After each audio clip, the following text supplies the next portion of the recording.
Hey friends, you are listening to podcast episode 19. This means we've been together in this space for 19 weeks. It's humbling and amazing how many of you have reached out during this time, letting us know how an episode has met you right where you are, which has been the whole point of Unashamedly You, here to encourage and inspire all kingdom-minded women. We wanted to take this time to say a great big thank you for being here, so we've decided to change up our Share to Social giveaway this month. Starting today, March 24th until April 28th, every single share for our podcast will be entering you in a drawing for a free ticket for you and a plus one to come to our annual Unashamedly You conference held in Little Rock in September. We want you there, and we wanted to do something special for you to show our appreciation for every like, subscribe, and share that you have given us. All the details to enter are now posted on our Instagram page. And what better way to kick off this amazing giveaway than with a huge surprise for our podcast listeners? Keep listening until the end for a very exciting announcement that you do not want to miss. We wanted you guys to be the first to know, and we cannot wait for you to hear about this.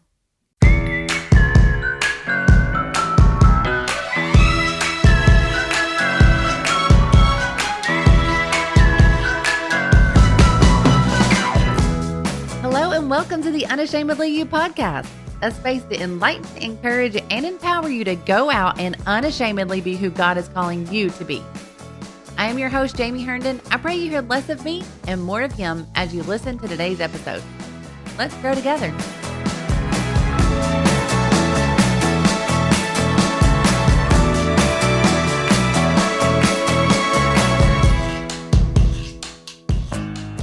Well, today we could not be more excited to be bringing to this podcast platform a lady who is making waves in the scrub industry. She is known for creating a very successful company at an early age and has made a huge impact on kingdom-minded women all over the world. We are delighted to have her here sharing her story with us. Chloé with Saucy Scrubs, welcome to the Unashamedly You podcast. We are so grateful to have you on. Introduce yourself to our listeners.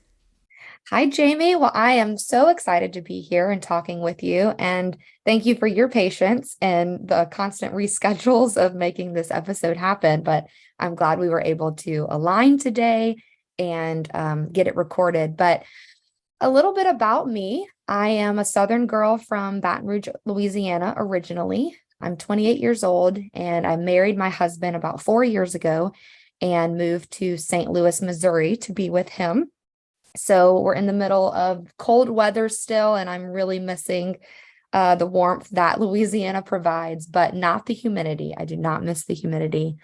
Funny story, I was just there for a ladies' conference this past weekend, and the girl that I brought with me to help run our booth, she came out one morning and she said, "I feel like my hair is growing." I said, "It's not growing. That's just the humidity making it stand straight up." So That is hilarious. don't miss that humidity, but I do love good Cajun food and crawfish and all the good things that growing up in Louisiana afforded me. But I do live in Missouri now with my husband, Brock, and we have a 4-year-old Australian Shepherd named Teddy. Unique thing about him, he's got one blue eye and one brown eye. So he is the Merle breed and very active and hyper, but he keeps us very busy. So we love him. When I moved here 4 years ago, I was still working as a registered nurse. And I guess I should introduce myself that I did go to nursing school to become a nurse. And when I moved here, I was still working as a nurse until God called me to step away from that path about a year and a half ago and to run a company called Saucy full-time, which is a scrub skirt company that specializes in scrub skirt sets. It's a medical apparel company. So that's a little bit about me. I'm sure I missed some things there, but I figured that's a decent little introduction. Well, we are so delighted to have you on here to hear more about you and how you started this company, because literally I hear every apostolic in the medical field raging about Saucy Scrubs. Like I have heard about Saucy Scrubs from my sister is a nurse practitioner. I've got friends. I got a friend that's doctor of nursing, and cousins that are in the medical field. Literally everybody that I know that's in the medical field talks about Saucy Scrubs. So Mhm. you didn't start out as an entrepreneur. You just said that you were an RN. So tell us a little bit about what you were doing before you started your business and how you got Saucy Scrubs started. Sure. So at the age of 11, my great grandmother was ill. She had Alzheimer's and dementia and all the things that happen, at that point of your life sometimes. But my grandfather was taking care of her. And I remember going over there with him, and things that make the normal human being queasy and nauseous just didn't seem to have an effect on me. And I ended up jumping in, kind of to help them, and kind of took over some areas where they were a little uncomfortable. And I remember in that moment, God called me to go to nursing school at 11 years old. And I didn't know what that journey would look like or why that was a calling that was given to me at such an early age, but it was. And I deviated from that path a little bit. When I first went to college, I actually went to be an ultrasound technician or a sonographer. And I was in the middle of an anatomy and physiology class on my college campus. And my professor asked to speak with me after class. She wanted me to stay around for a second. And this secular professor that I had only known as being, the one up there instructing me and teaching me about anatomy and physiology started pouring into my life and just saying that I was made for more. I didn't need to shortchange myself. I needed to go all the way. And she didn't even know what my plans were for career-wise. She just simply was talking in general terms of, you need to make sure you're challenging yourself and just go do great things. And so that discussion with her put me back on my track of where God had called me at 11 years old. And so fast forward, I get into nursing school. It's a 3.5-year program. And so many God moments happened throughout that educational journey. There were classes that got rescheduled so that I could go to church on a Wednesday night, or so that I could go be a part of prayer meetings on Monday nights. And those were just little prayers that I don't even know if I whispered out loud, but I felt like the Lord was so personal in those moments that he knew my heart, and he knew that my desire was to do a little bit of both. And so I'm thankful for all of those moments. And anyone listening to this podcast, if you're in the middle of your educational career, I so encourage you to get a journal and start writing down all of the little moments that God is going to work out and reveal himself to you in a personal way. Because I have my journal, and I call it my Jehovah Jireh journal, because he was my provider in those times. And I would encourage anyone listening or anyone I come in contact with, I always gift them a journal or tell them to get one, because you never want to forget those moments. And when life gets hard in the future, you can look back on that journal and see the precedent of how the Lord worked in your life, and that he can do it again. So that's just a snippet there. Sorry, I got off on a rabbit trail, but throughout that career, God revealed himself to me in such a special way. I had the opportunity to pray with classmates, and, I looked different. I was different on my college campus. I wore a scrub skirt or a scrub dress. And while they weren't the most fashionable thing, everyone knew that that's what I was going to wear. And I remember one time I sat down and the scrub dress buttoned all the way down. And when I sat down, you have like the awkward little peepholes through the buttons that make you so uncomfortable. But that was the only option available at the time. And I was like, man, there's just got to be a fix for this. This is not okay. But fast forward, I went through that. That was a very tough season of my life. I felt like God was not far away from me, because he was near to the broken. And I was definitely stressed and broken through that season. But he was silent. He was pretty quiet. And it didn't take too long for me to realize that his silence did not equal his absence. And that still small voice that told me to go to nursing school was with me the whole entire time, saying, just finish what I told you to do in the first place. You haven't finished what I told you to do in the first place. Once you get through this, then I'll reveal to you the next step. And I remember just thanking God in that moment of, here I am stressing about the next season or my next step and my next path, and I haven't finished or completed what I was supposed to do initially. So that helped me tremendously. Got through that journey, got a great job at a hospital in Baton Rouge. I was a mother baby nurse, so I would get the mom and the babies 2 hours after delivery. And that was really special. Got to meet a lot of people, but just never felt super settled in my career. I never felt like I really found my niche in the nursing profession. I loved everything that I did, and I ended up working a couple different jobs, but truthfully, like the schedule for me working 12 hours at nighttime, it was really hard and not easily conducive with the church life that I had previously been a part of, and didn't really just always blend with what I wanted for my future schedule. And so the Lord started working with me on that, and I got a job at a clinic. And so I worked Monday through Friday, no weekends, no holidays. And it was it was an OBGYN clinic. And again, another amazing experience, but just feeling like, okay, God, there was a reason I'm on this journey. And if it is to be a nurse for the rest of my life, then I will be, totally good with that. I love this profession. I love these people. I love the unity that, being on a medical team builds, and there's just nothing to replace that. But I always felt like there was just something more. And I woke up one morning and was just really frustrated that I had to spend so much money getting scrub pants turned into scrub skirts.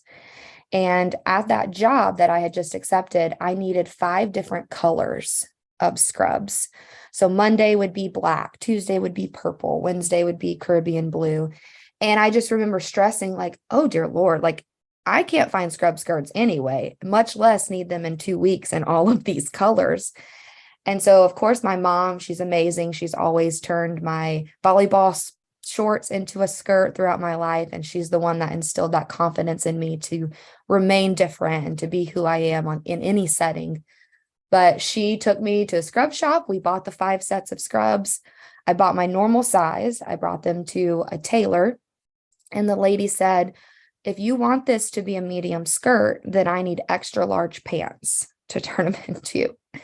And I just remember thinking, I have to drive across town now, return these, get the extra large size to be turned into a medium skirt.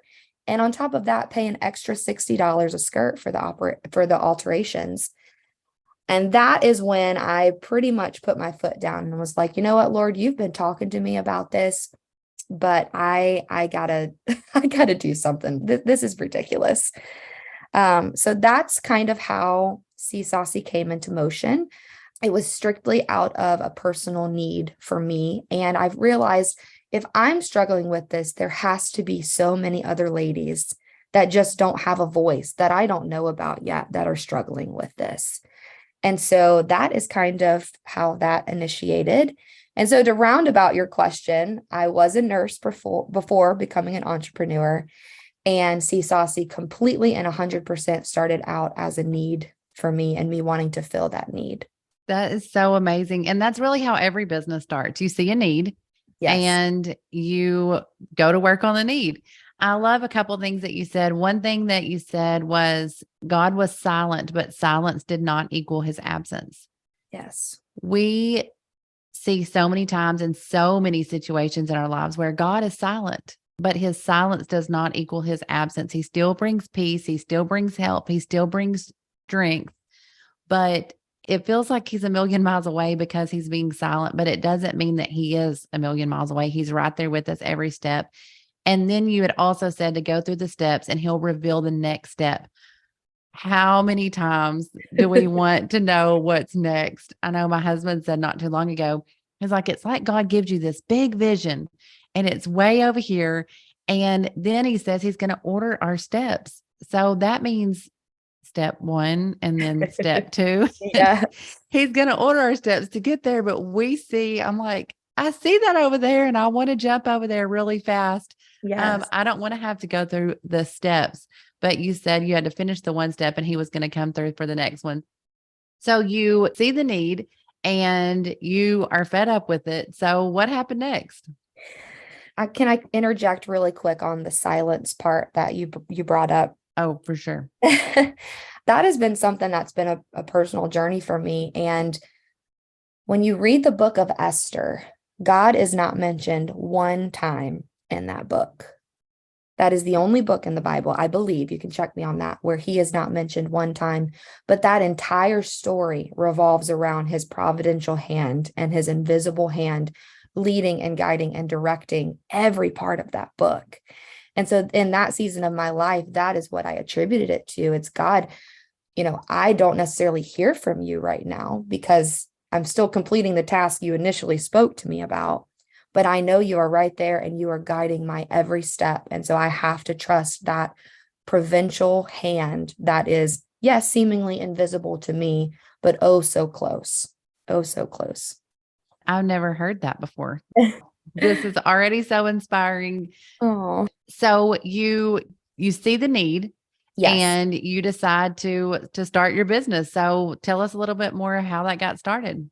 So I see the need, I get frustrated. I'm like, Lord, there has to be a way. It is absolutely ridiculous that you cannot walk into a scrub shop and find a modern scrub skirt.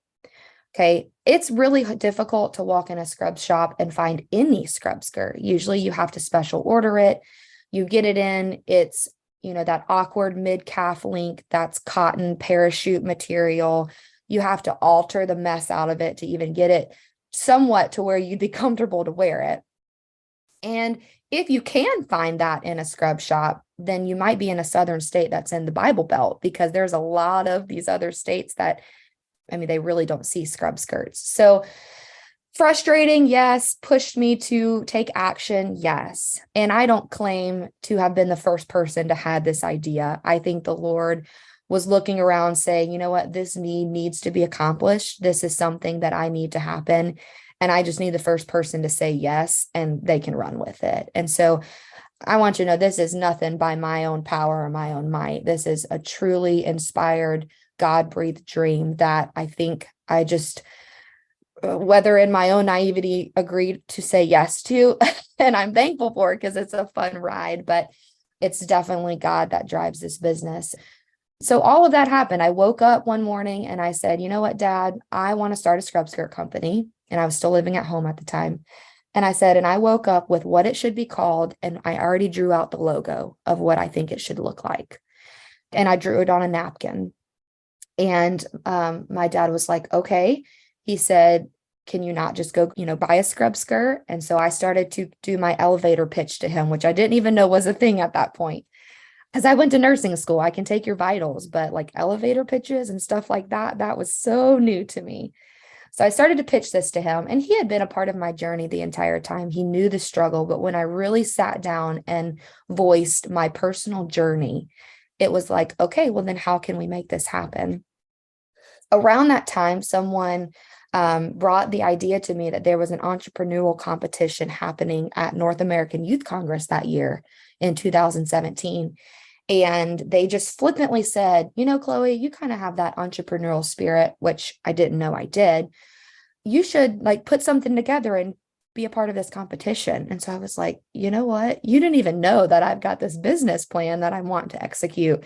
So it was kind of just that confirmation, this was going to happen with or without that competition, but why not go and challenge myself and make this a real thing? And so I entered the competition and did all of the pitches, ended up pitching this business plan in the semifinals at North American Youth Congress that year. And then 5 companies were selected for the final round, which if you made it in that final 5, then that meant you pitched Friday night of Youth Congress in front of 40,000+ people in Lucas Oil Stadium. So secretly, I was like, dear God, please do not let me win. I don't want to pitch in the finals.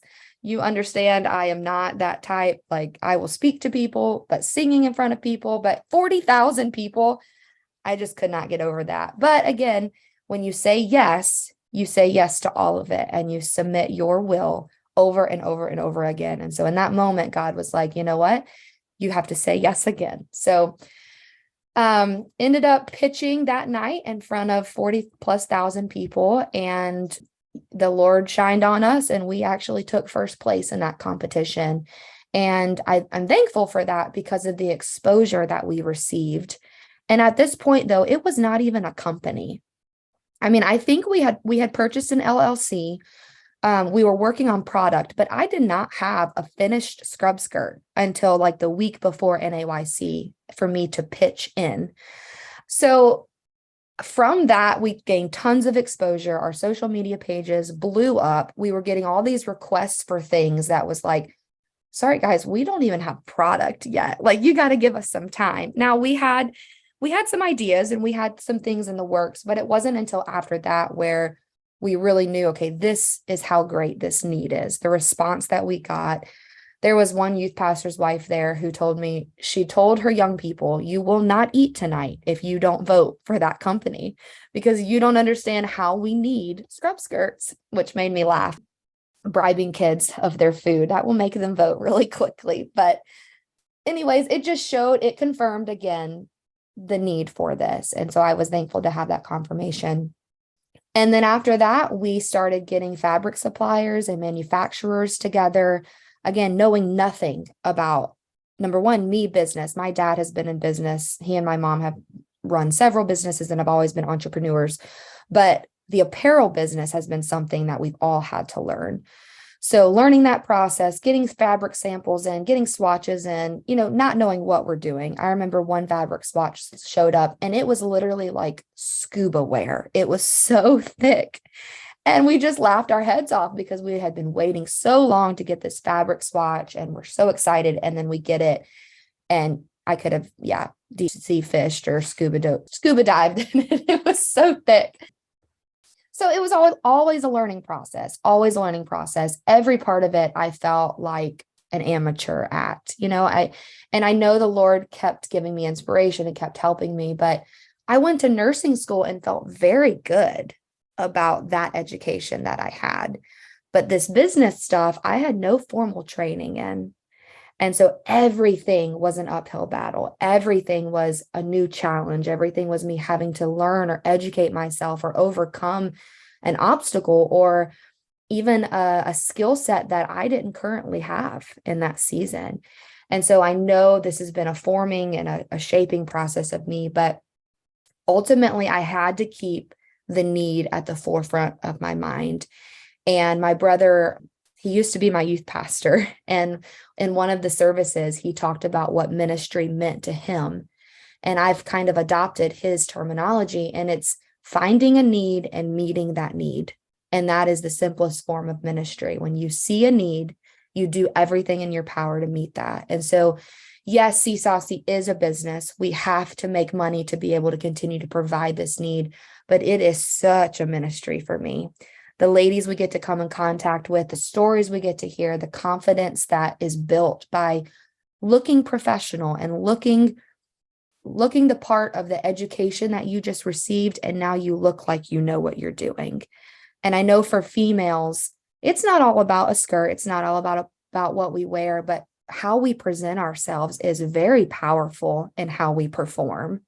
And so building that confidence and trying to modernize professional attire for these ladies was to encourage them to continue going into these professions. I thought it was so insane that we had some pastors encouraging our ladies to not pursue these professions because of the limited options available to them. And again, that's a pastor's preference. I'm not faulting that. But if anyone should be caring for the sick in their time of need, it's apostolic, Holy Ghost filled ladies that are confident in who they are and have the education to back it up. And that burden has become so strong in my life of giving a voice to this community of ladies who mainstream scrub companies never update the scrub skirt. They will constantly make new scrub pants. They will make them athletic. They'll make them antimicrobial and moisture wicking and put all these beautiful properties on them that make their jobs easier, but they never touch the scrub skirt because for them, the market is probably not worth it. It's not big enough for them. But for our community of ladies, there are enough of us. There is an army of medical professionals who want to look good in what they wear, who want to feel like they look the part of the education that they just received. And that what has continued to drive me and our business. And that is part of our mission statement, that we speak over and over and over again. There's a lot of meat that you are giving right here. And I hope that if you are listening to this, you are picking up what she is putting down, because this is amazing. So you saw the need. I love that about ministry. It's meeting the need, whatever it is. And ministry is not always behind a pulpit. That Mm-hmm. is one thing that I have said over and over again. It's not always about a pulpit. Ministry is about, God has called all of us to minister. It is sharing what he has given us to share, which is the good news. It is healing, it's help, it's peace, it's prayer. Like, ministering into someone's life doesn't have to be from a pulpit. And you are doing that from a scrub skirt company. And that is just so amazing to me, how you are allowing apostolic women to look apostolic, look professional, and be a witness everywhere that they go in those skirts. It's just amazing. Well, because Jamie, that is their ministry. When they miss church or they're working a 12-hour shift, they're holding patients' hands, they're praying with them. They are working in the spirit, just like someone behind a pulpit would be. And there's this misconception, you're right, of the 10% of ministry being out in front, the singers, the pastors, the leaders, the preachers. And I don't want to get on that soapbox, but if we can shift our mindsets to be, yes, we're all called to be ministers. Anything we do can be used for the Lord. He can work through any of that. And so if we can blend our careers with our ministry, that's how this world is going to be reached in this day and age. We need apostolic ladies as doctors. We need apostolic ladies as lawyers and constitutional lawyers that are going to help us in the end times when persecution's coming against the church. And if we can get those spirit-filled people in these positions, that's what's going to usher in huge revival in these professions. And it's just that I want to advocate for ladies when they are working in those fields. And maybe not all of them view it as their ministry, and maybe that's a mind shift that we can start to help formulate, but it can be their ministry. It can be the same as them witnessing or coming and praying with someone at church. Well, they're praying with people that our church people would never, ever have the opportunity to pray with or reach. And so it's just a different avenue of ministry. The Bible, it says, whatever you do, work heartily as for the Lord and not for men.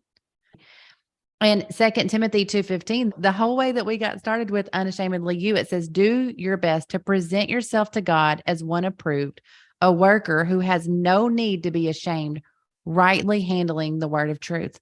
Just unashamedly being able to go after and do what God is calling you to do, whether that is work in the medical field, no matter what that is, God is calling you to do it. And being able to do it unashamed, and you're helping women to be able to do in their job. So, eliminating those barriers, stumbling blocks, could we call them, but barriers. And I personally had some friends that started in the medical field and chose to wear the normal hospital attire. And I don't fault them for that, but it turned into, okay, well, then I'm going to go to the store and then I'm going to go straight home. And then it turned into, well, then I'm going to stop here at the gym. And it was just this comfort level that kept being knocked down. And again, I'm not putting our salvation on a skirt, but I do think letting things slowly fade away like that, right? It's a slow fade. I lost so many of my friends to this apostolic truth and to things that they previously held and cherished because of the entrance and because of the barriers that were in front of them. And so constantly figuring out, how can we make this path easy so that you want to continue to uphold what you believe, and you don't have to give in for that, and you can be confident in who you are and what you believe. Say someone is at the beginning stages of this process, so they see the need. They maybe even have the dream in their heart. They know that this is what they need to be going after, but they're in that doubting phase, that beginning phase of not knowing which way to go, what to do. What is some advice that you would give them? Oh, that's such a good question. And I can't act like I'm at the end of this because I am very much in the middle of that journey and constantly am dealing with self-doubt. And I'm constantly saying, Lord, if someone can do this better than I can, bring them to my attention and let me pass it off to them. But ultimately, you're going to have self-doubt. You're going to know that, you know what, this isn't my skill set, but it can be. And See Saucy is God's business. I am just stewarding it. And I think that small word of 3 letters of yes, and we talked about this a little bit earlier, if their initial reaction without hesitation is, God, you put this on my heart, I want to do your will, I say yes. And they're not going to know what that yes means that day. It's that initial yes. But then every other day it's, okay, Lord, I said yes to this. I'm stewarding this. You need this done. This is a ministry. You need this need filled. Don't pass me by. I am available. I am open, and I will sacrifice what I thought my life would look like to help you accomplish this here on earth. And that is so special to me. And I could get emotional talking about it because God did call me to sacrifice a career that I loved and a community of ladies that I love being a part of. And I stepped out of that a year and a half ago. And it's been such a blessing to be able to now take care of the ladies who are taking care of the patients that I used to love to take care of. But it is sacrifice. It is. And I remind myself daily that I said yes, and I have to keep saying yes. And so when you're dealing with self-doubt, when you're dealing with, God, I'm not good enough. Well, if he called you to it and you said yes, this is the cliche saying, but he will equip you and he will give you the tools that you need to accomplish his purpose. And that is what is so humbling. Yes, it was my idea, but it was God breathed. Someone else had thought of this before, they just hadn't acted upon it. And so in those moments where God is calling you to something, without hesitation, say, Lord, don't pass me by. I want to be a part of what you need done here on earth, and I'm willing. You have me emotional too, because I did the same thing. That's what God called me away from everything I had done for 7 years, a team of ladies. And, I was comfortable in that setting. I was blessed in that setting, Yeah. but it's like he made me so uncomfortable staying in that same spot that I was willing to become even more uncomfortable doing something that I had no clue what to do. I wasn't able to just get out there and just be comfortable doing, which is podcast and starting Unashamedly You. But whenever you are willing to do something for the Lord and you really are, if you really deep in your heart, you say, Lord, I'm willing to let myself be put aside, let my dreams and my desires and my goals to be put aside to usher in what you want and what you need in your kingdom. Yes. He's going to bless it. He's going to help you. He's going to give you the steps to take. There have been times in Unashamedly You, and I'm sure in See Saucy, that, like you said, you had no idea about swatches and fabrics and doing this and doing that. But God saw that you were willing, and he honored it, and he helped you, and he is helping you every step. And it's the same with me. And that's exactly what God's going to do for you. If you're listening to this, he's going to help you with the steps. He gives you one step at a time. Going back to what she said, sometimes you have to say yes to that step, and then he's going to reveal the next step. And, the Bible says, thy word is a lamp unto my feet. When you hold a lamp in front of you, you don't see very far down the path. You see that next step. And it's so true. When our motive is get rid of me, I submit my will, my desires, my career. I submit all of that to you to accomplish what you need done. Then it's a beautiful collision of you stewarding something that is so near and dear to God's heart. So you went from an employee to an entrepreneur, and that is a mindset. A lot of times there's an employee mindset and an entrepreneur mindset. What was one of your biggest breakthroughs of going from that employee to entrepreneur? Oh my goodness. It took some time, but I would say schedule, the flexibility in my life, I prioritize at a very high level. Growing up, my dad was always an entrepreneur. My brother and I were Bible quizzers. And he was at everything with us.